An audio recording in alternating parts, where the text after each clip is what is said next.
தமிழ்நாட்டுல அழகிய பெண்கள் வாழும் ஒரு 5 மாவட்டங்கள் பார்க்கலாமா? 5த் பிளேஸ்ல வந்து நாகர்கோயில், கன்னியாகுமரி. இந்தியாவோட பார்டர். அதாவது தமிழ்நாடோட பார்டர், இந்தியாவோட பார்டர்ன்னு சொல்லக்கூட கன்னியாகுமரி மாவட்டத்தில வந்து அழகிய பெண்கள். இவங்களோட பேச்சு, அதுக்கப்புறம் வந்து இவங்களோட பாரம்பரியம் எல்லாமே வந்து அழகா இருக்குமாம். 4த் பிளேஸ்ல வந்து திருச்சி.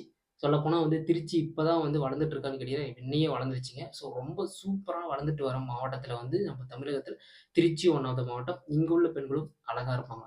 3 பிளேஸ்ல தூங்கா நகரம். தூங்கா நகரம்னா நெறைய பேத்துக்கு வந்து தெரியாது. எஸ், மதுரைன்னு நான் சொல்லுவேன்.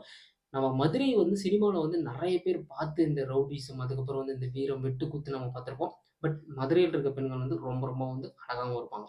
2ண்ட் பிளேஸ்ல இருக்கிறது கோயம்புத்தூர். ஸோ கொங்கு மாவட்டம்னு சொல்லப்படுற கோயம்புத்தூர். நெறைய பேர் வந்து எல்லாருமே வந்து வெளிய போறோம்ன்னு சொன்னா கோயம்புத்தூர் போவாங்க, சென்னை போவாங்க. கோயம்புத்தூர்ல இருக்க பெண்கள் வந்து ரொம்ப ரொம்ப அழகாவும் இருப்பாங்க. அண்ட் தென் ஃபைனலா 1 பிளேஸ்ல இருக்கிறது சென்னை. ஸோ சென்னைய எடுத்துக்கிட்டீங்கன்னா, எதுக்கு எடுத்தாலும் சென்னை, சென்னை நீங்க சொல்லிட்டு இருக்கீங்கன்னா, எஸ், ஏன் சென்னையில இருக்காங்கன்னா, அங்க வந்து சினிமா துறை வந்து அதிகமா இருப்பாங்க.